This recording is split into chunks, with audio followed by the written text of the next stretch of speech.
Welcome into Steelers Talk. I'm your host, Jack Sperry. Thank you guys for joining me for yet another Steelers practice report. It was a fully padded practice there in Latrobe today before the team's off day tomorrow. So tomorrow on the show, we will be going live, breaking down some of the latest rumors, probably go over some wide receiver and potentially even some offensive tackle targets that the Steelers could potentially look at here as we approach the first week of preseason. We'll also probably go into our players to watch for the first preseason game next Saturday on Steelers Talk Live tomorrow. So make sure you guys click that subscribe button because we got daily practice reports from Steelers training camp every single day that they have practice. And then, of course, we're going to be having our live watch parties for the Steelers preseason games this year, as well as every single regular season game, and hopefully at least a couple of postseason games as well. So make sure you guys click that subscribe button if you haven't already for your daily dose of Steelers news and rumors content. And with that, let's get into our first topic of the day, which is some injury updates. The Steelers have had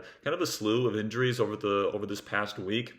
Some good news, though, is that Broderick Jones and Isaac Seumalo, your starting left side of the offensive line, were both full participants today. It was Seumalo's first fully padded practice day. Same thing with Broderick. So to have those two guys back from their early camp injuries is really, really good to hear and good to see. Also, DJ Thomas Jones, the fullback / tight end, the UDFA. It was originally feared that he tore his Achilles, but now he was fully back at practice today, so that was fantastic to see. Pat Freiermuth, the tight end, had a veteran day off today, so nothing to worry about with him, but he was not on the field today. Some other guys that did not practice today, Joey Porter Jr., even though he's looking good, I think he'll probably be back out there on Tuesday after the Steelers' off day tomorrow. Corey Trice Jr. has a hamstring injury. Don't think we're going to see him for at least a little bit here. Same thing with Calvin Anderson, the offensive tackle who got injured this week. I think Calvin Austin III did not practice today either, did not practice yesterday or today. He has an unknown ailment, but the fact that he was out there at practice today in sweats and in street clothes tells me that he's fine and that he's probably going to be back sometime this week. Also, in some bad news, Donte Kent, the rookie cornerback out of Central Michigan, the 7th-round pick, was seen in a walking boot today. So that's not what you want to see. Kent was having a good camp. He had an interception on Skylar Thompson when I was still in Latrobe, and he was showing some good things. So for him to be in a walking boot is not great because he's fighting to, make the final 53-man roster this year. And then Mike Tomlin, the head coach, announced after practice that Alex Highsmith had to leave practice today with what is being feared as a groin injury. So that's being evaluated. We don't know the severity of that, but apparently Highsmith injured his groin while going up versus Broderick Jones in the one-on-ones today. And had to leave practice after that. So obviously we hope that Highsmith is okay, that he's going to be ready to go for the start of the season. And honestly, he was having a really good camp. I said yesterday in my practice report that he was having really quietly an awesome camp to this point. So to see him go down is a little bit discouraging. But if he is, having to deal with an injury here for a little bit, I think it's okay as long as he's ready for the start of the season. Because I think we all know the impact that Alex Highsmith has when he's out there on the field healthy. So getting into the practice itself here, we'll start with 7 shots. Today, the defense won 6-1 in a dominant performance by the defense. It was the most lopsided score of 7 shots this entire camp. First play was a poor throw from Rodgers. He threw it too low to Jonnu Smith. It was great coverage by Jalen Ramsey, though. Then the second play, Darius Slay, who's been having a great stretch of practices here, locked up Roman Wilson in the one-on-ones again today, by the way. Had a PBU on a pass to Skowronek from Rodgers. The third play, Rodgers had no one to throw to, and it was a coverage sack. Then on the fourth play, James Pierre made a great play in run defense to stop Kaleb Johnson short of the goal line.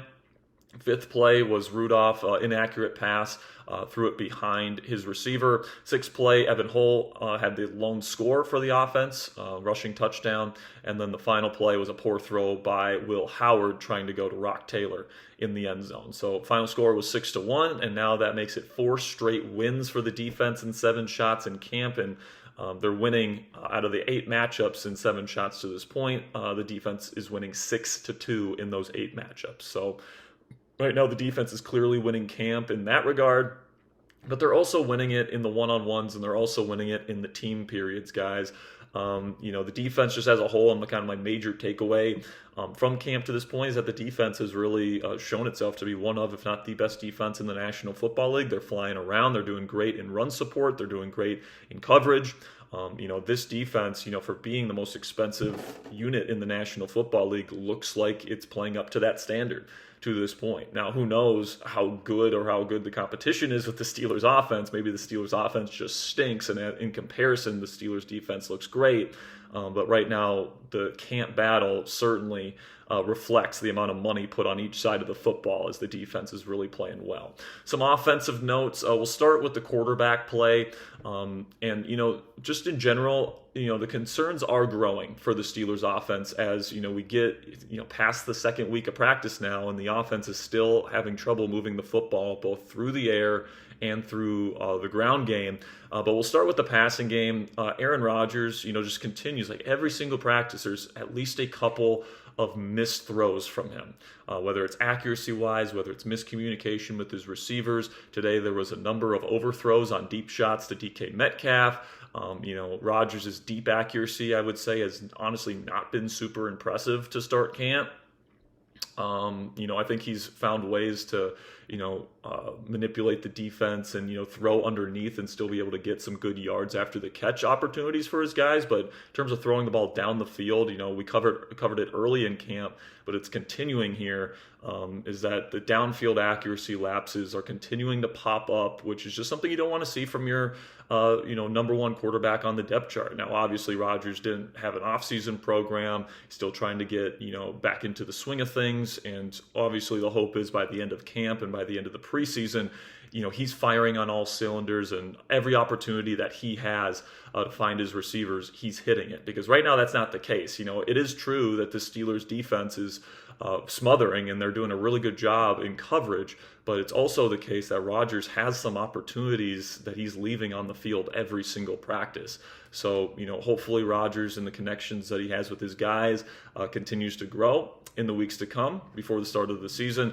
And a connection that I would say particularly is really off is his connection with Roman Wilson. And the Steelers are really banking on Roman to step up into pretty much this team's true wide receiver 2 role, because they're going to be playing a lot of 12 personnel, which means you're going to want kind of maybe not, somebody that's more of a run blocker as your number 2 receiver in those instances. And even though Zach Azzani, the wide receiver coach, has said Calvin Austin III is the number 2 receiver, which he kind of is, he's the second best true receiver on this team. He's not a run blocker. He's just too small and doesn't have the play strength to be a run blocker. So they're really hoping that Roman Wilson, who is a good run blocker and did a lot of that at Michigan, is going to be able to step up into that role. But until he proves that he has a connection with Rodgers and as a receiver and as a receiving threat, I don't know if this team can truly trust him in that role. And then on top of that, Robert Woods hasn't looked particularly great to start camp either. So for the people on Steelers Twitter saying we need to get another receiver, I completely understand that logic, and I would completely be on board with trading for a Romeo Doubs or an Adam Thielen or somebody along those lines to add to this receiver room, somebody that's a veteran, somebody that can realistically come here and know what Aaron Rodgers is expecting, because right now Roman Wilson seems like he's not running the right depth on his routes. Rodgers is kind of ticked off about that, and as a result, he's not throwing to him all that often. So, that's a connection that I want to see really get things going as the preseason, starts to wane and the regular season gets closer, because to this point, that connection has been non-existent to start camp. When Roman's had his best moments, it's actually been with Mason Rudolph as his quarterback when he's running with the second unit. And speaking of Rudolph, he had a good day today. Started off a little slow, and every single practice, Rudolph has a couple of accuracy lapses. But you can kind of expect that from Rudolph, right? He's a backup quarterback, good backup, that's going to be able to operate the offense that you put in front of him. But he's not going to do much out of structure, and he's not going to be perfect from within structure. He's just a good, solid backup. But he has been more consistent than I would say even Aaron Rodgers in this camp to this point, where he's hitting his guys more reliably when there's opportunities to throw down the field. I'd say the accuracy has been slightly more efficient than Rodgers. Now, when Rudolph has played with the first team, it hasn't looked much better. So I do think Rodgers is still the best option for this team at quarterback. Don't get me wrong. But Rudolph is looking like somebody that, if Rodgers gets injured or if he's just terrible, he seems like somebody that can step in and play a pretty decent quarterback for this football team. And I think that's kind of what we knew about Mason Rudolph, bringing him back here to Pittsburgh. But then Will Howard made a couple more mistakes today than what we've seen from previous practices. He was late on a couple of throws. He threw an interception. We'll talk about who had that interception later in the show. But you can tell that his connection with Rock Taylor is legit, the UDFA receiver out of Memphis who continues to make impressive plays. And I think that this is going to be a connection to really watch during the preseason games because these two obviously have a good chemistry built up with each other. Taylor has some really good route running acumen, even though he's not the greatest athlete in the world, didn't test the greatest, which is one of the reasons why he didn't get drafted this year.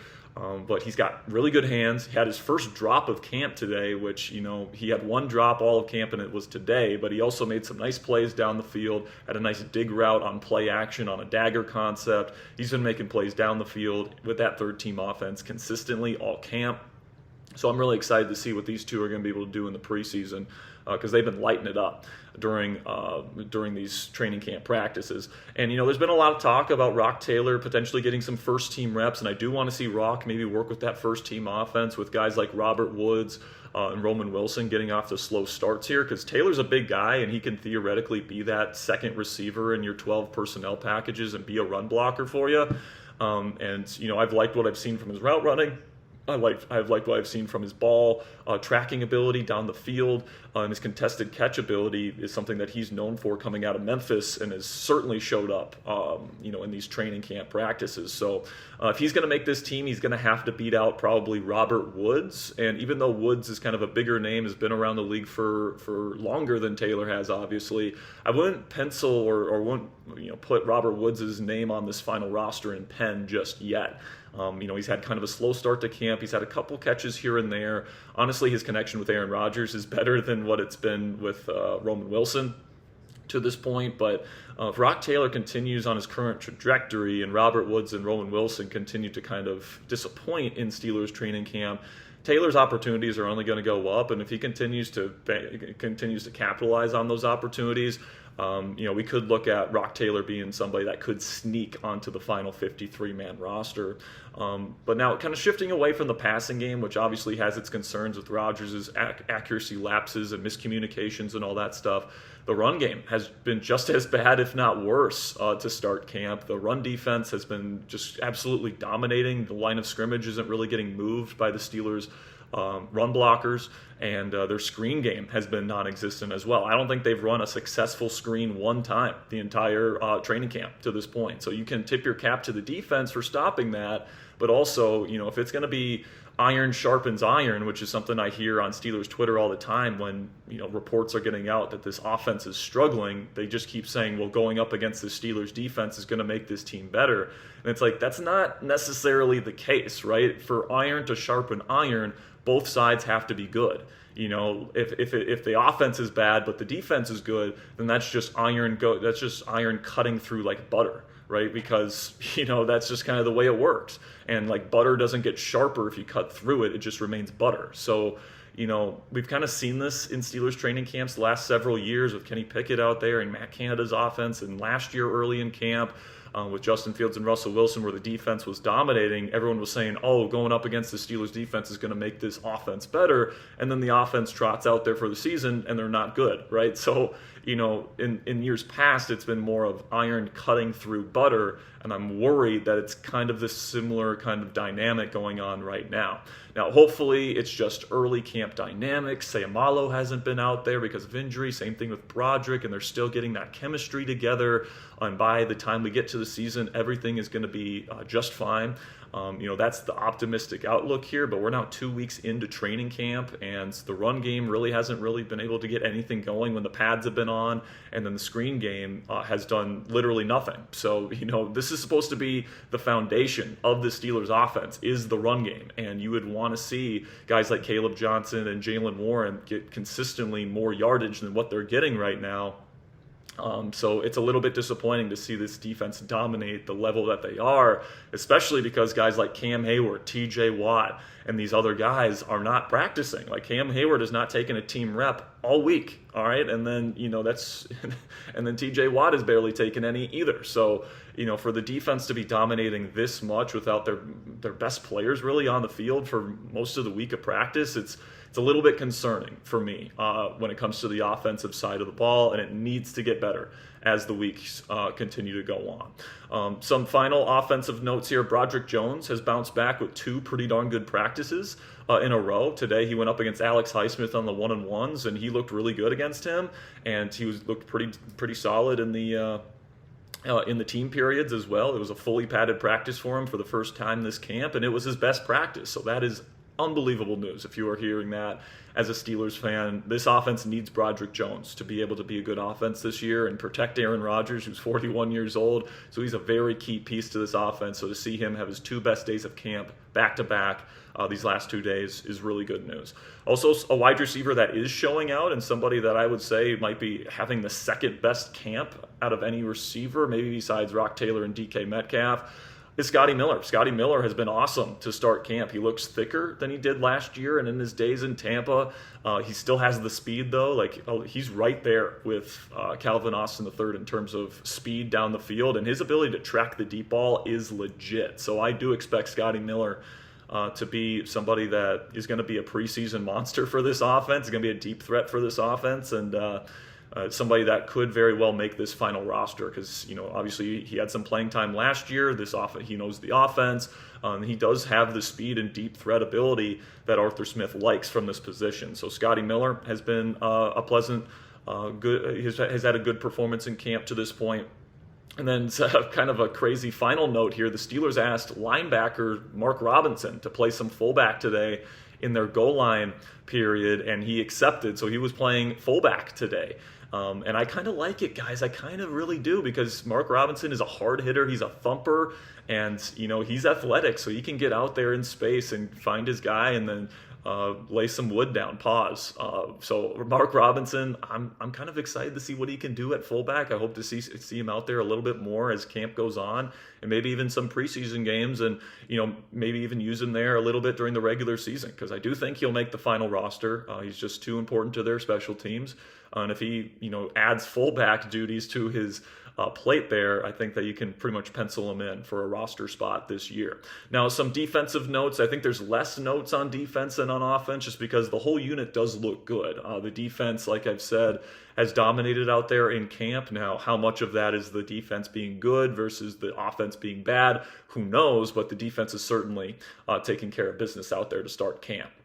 But 3 players in the secondary I want to give special shout-outs here. The first one being Juan Thornhill, the starting free safety. It seems like every single day he is making plays on the football, and he is all over the place, man. He's been good in coverage. He's been keeping the top on the defense, not allowing Rodgers to go deep too often.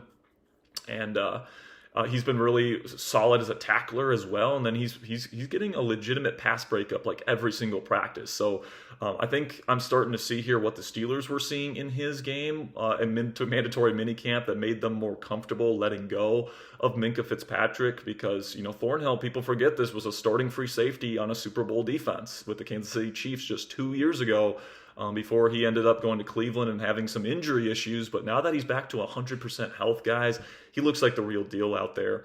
So good on Juan Thornhill. Another safety that had a really good day today, and honestly back-to-back good days, is UDFA out of Iowa, Sebastian Castro. He had a PBU in 7 shots yesterday, and then today he had a one-handed leaping interception on Will Howard, one of the best plays in camp to this point. And then he had another really great open field tackle today as well. And then he had a great play in run defense at the goal line, in the goal line period today. So Sebastian is really starting to kick it into high gear here as he gets more comfortable in the Steelers defense. I really liked his film at Iowa, and I really couldn't believe he didn't get drafted. I really thought he would be like an early day 3 type of guy, but he ends up going undrafted and signs with the Steelers, and he's looked pretty good so far, especially over the last couple of days for the Pittsburgh Steelers defense. So he'll be a name to keep your eye on during these preseason games. Then the final defensive player of note is James Pierre, who's put together 3 really good practices in a row. He's had 3 interceptions in the last 3 practices. He was really good in run defense. He had that big run stuff in 7 shots today, and he's just looked good in coverage overall. So Pierre is certainly somebody that is making a little bit of a statement right now, and he's making his case to make the final roster. He's certainly played some football for this team in the past. The team is familiar with what he can do as a backup corner, and so far so good in training camp so far for number 42. All right, that'll be it for today's practice report, guys. Obviously, a little bit of some growing concerns for the offense, as we're still seeing some offensive struggles 2 weeks into this training camp. But of course, we still have a long ways to go. We still have another week of camp in Latrobe. We still got the preseason games to come. So I'm certainly open-minded for this offense to get a little bit of a groove and start to play a little bit better before we get to the start of the season. I'm not panicking yet. I'm just a little bit concerned. That's where I'm at right now. Of course, tomorrow we'll have more Steelers coverage for you guys on this channel for free. So make sure you guys click that subscribe button if you haven't already. And until tomorrow, guys, here we go, Steelers.